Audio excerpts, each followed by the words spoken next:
What's up, card fighters, and welcome back to the Prime Vanguard channel. In today's video, I'll be showcasing you guys my Kotihblaze versus Prism Promise Labrador in this card fight commentary match. Now, Kotihblaze is a deck that I've recently showcased on this channel, and you can check out my deck profile in the link in the description below. It'll give you all the cards and details about what this deck can do, so I won't be posting the cards that I normally do in this particular matchup because I already made a deck profile for it. But if you guys want to see what the deck can do in full detail for it, look at the link in the description below and check that video out. This matchup, quick synopsis, was pretty exciting. It was for my locals for Monday evening.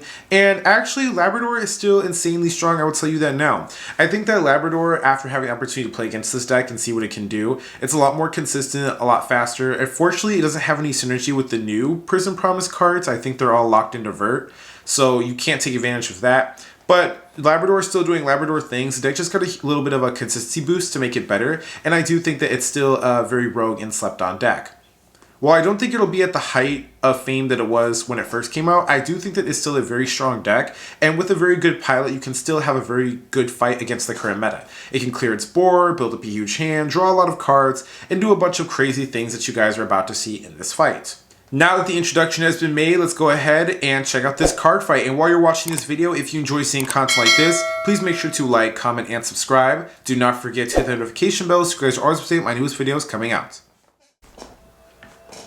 So the thing about playing against Labrador, my mentality when I started playing against it was the fact that I had a vague idea what it can do because I played against it once. This was way back when Labrador was first introduced. I don't know what the new support does. I am aware that he changes ride line from what the Labrador one was. He's using the Sedna Aqua line. That one gives you a top 7 check to add a grade 2 or above card. I think the other one lets you bounce back and draw, to my knowledge. But against my deck, I wasn't really too worried. I had a very offensive hand in the beginning, and I played with this deck so much in terms of practice. I'm just very familiar with the sort of setup that I can do. My goal at this point was like, okay, well, Labrador is going to hit hard. I'm already going first. Kotihblaze is going to have 4 or 5 attacks. With this hand, I can just push as hard as I want to with the numbers I'm going to make and try to be offensive as I can. I already had one card set up in Soul, which was Tyron, and I had the Ember Breath Dragon. So pretty much my grade 3 turn was already set up. Going to Kotihblaze, you only need 2 points of damage. Yeah, and going into Kotihblaze.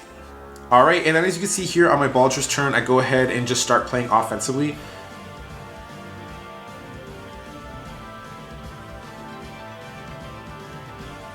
Making good numbers. He hits the defensive OT here, so it does ruin my turn. I decided to keep the Shinri and the Tyron in one column together because since I already have Shinri and Tyron in the Soul, I know that going into my next turn, I'll at least have those 2 available to restand. So even though it'll only be 4 attacks, at least it'll be a very strong 4th attack, so my opponent will not get away with like pulling defensives or not taking a lot of damage. He does the Sedna play here. Unfortunately, I think he whips because he was checking what the card does. I didn't know that Sedna was locked into grade 2s or above later. I thought it was like something cracked, like add a normal unit to hand or something. He plays the order, the Sweet Shop order. This one lets you counterblast 1, check top 5, and then call something to rear guard circle.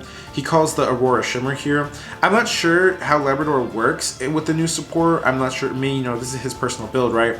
But he goes in his plays. I don't know what order he's looking for here. I allow it because I need 2 damage going into my Kotihblaze turn and get full combo.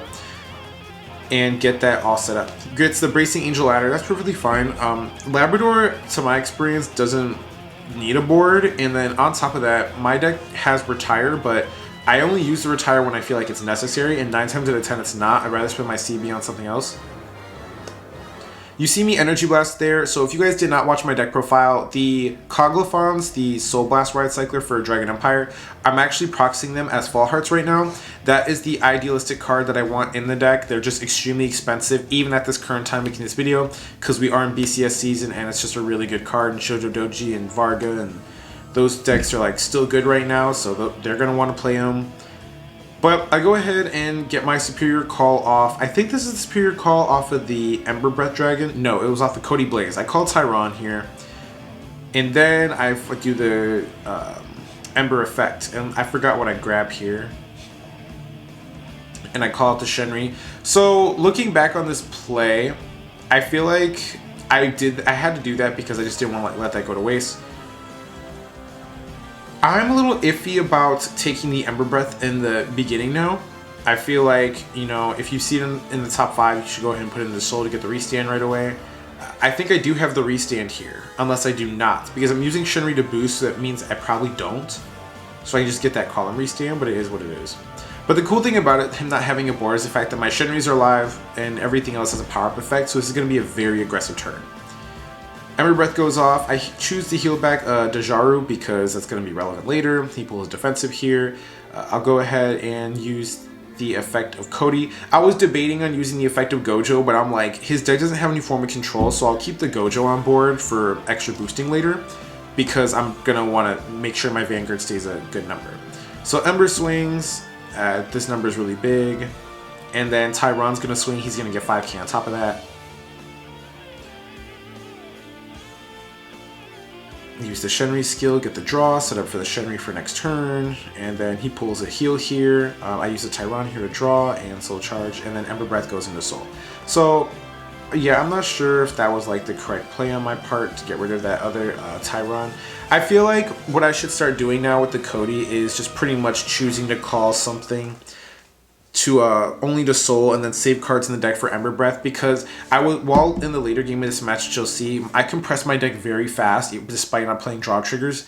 And it's just because Tyron and Shenri have the same effect to draw, Cody searches, Ember searches. There's a lot of drawing and searching going on in here, and I feel like the correct play there was like I should just put something into soul and then just like put the Tyron, leave it in the deck, and then this way when I call something out with Ember it gives me a better chance, or at least keeps more cards in my deck to give me a second chance to find something better.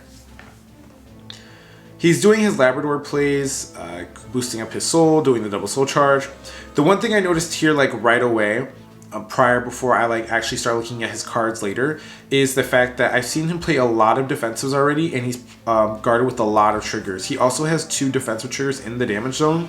So I knew that towards like in the middle of this part of the game, a lot of triggers are already out. And despite him having a huge hand, I naturally just assumed that he had a lot of triggers in there. But because of how Labrador works, I know for a fact that like whatever he puts on the board is going to go back into his hand. So even though he'll have like an 11 card hand, I'll know that at least 4 of those cards outside of his twin drives, like 6. So the other 5 would be like mystery cards or something. So here I'm guarding the attacks early. Jadon kicks in. Cool thing about that card, I actually really love that card for Cody. I feel like it's very underrated for Cody players. They're not playing it. They're playing the super expensive Festival Collection one.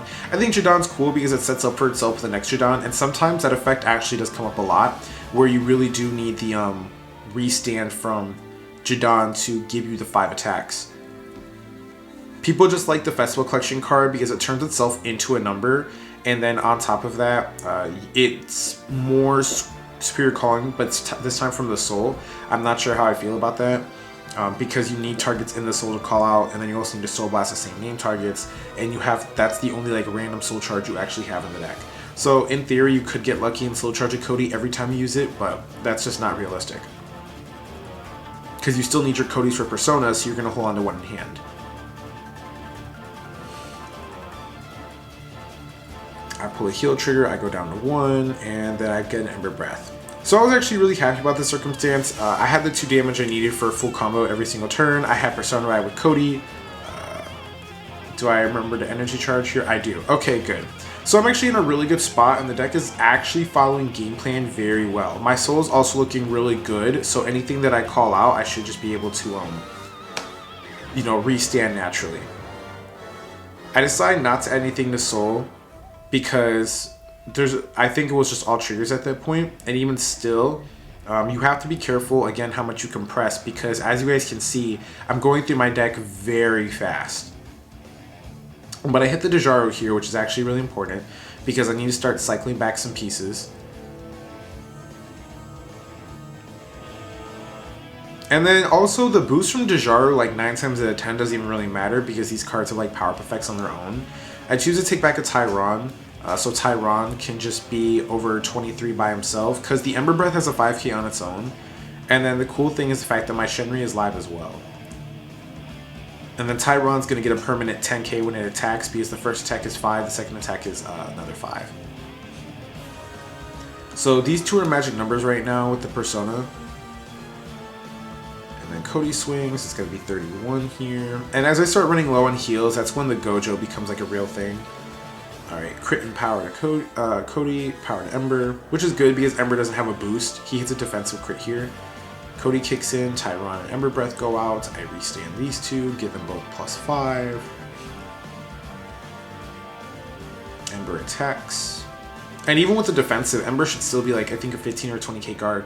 More at least, so they have to, yeah, thought so. Tyron will attack.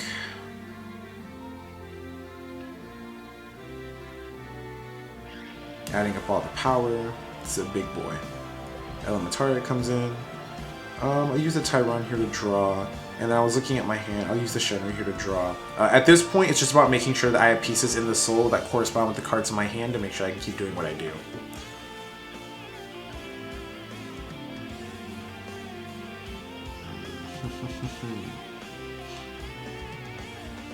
So I'm going through his stuff. And then I just did this for the sake of camera so that when I explain it later, you guys can see this. But yeah, we were out 2 fronts, 2 heals.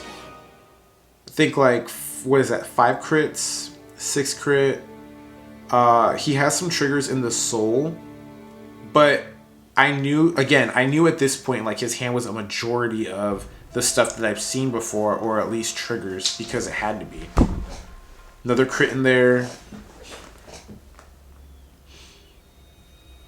But I wasn't worried because I'm like, I can take 3 damage here, and then the Dejaru on board is a 15k shield, so if my hand like cannot give me defensively what I need, it's fine. My whole thing is like, as long as I can block Labrador, I'll be good, because I know that at this point he can't have that many like criticals left for the rear guards. It doesn't matter if his rear guards make big numbers, as long as Labrador gets blocked, I don't have to worry about that. And then to continue doing his plays, he still has to slow charge, he's still gonna draw.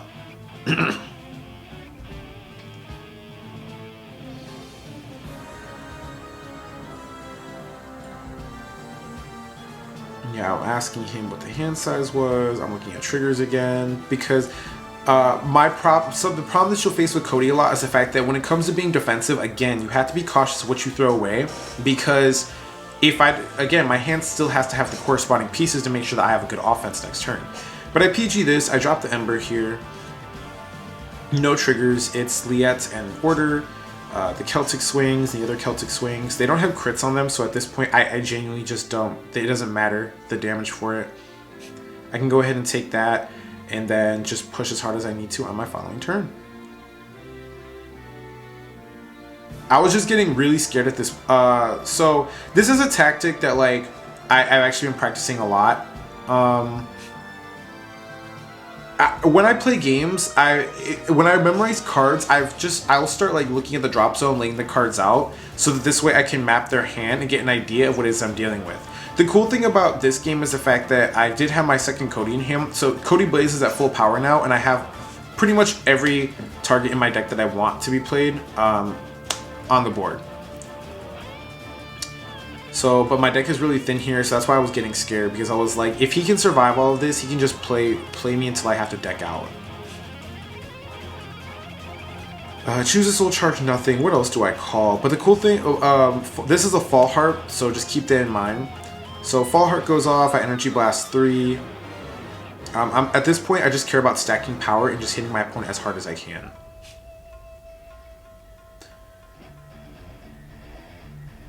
I think I do have one in soul. Dejaru kicks in. I use the effect.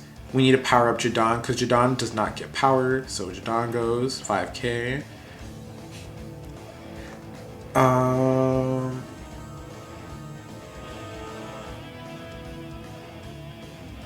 I'm looking. I have another Fall Heart in hand. That's why I was looking. I was like, I need to maximize full power here. I have Dejaru in hand. Let's go ahead and use it. I call out another Fall Heart. Fall Heart's effect brings back another Dejaru.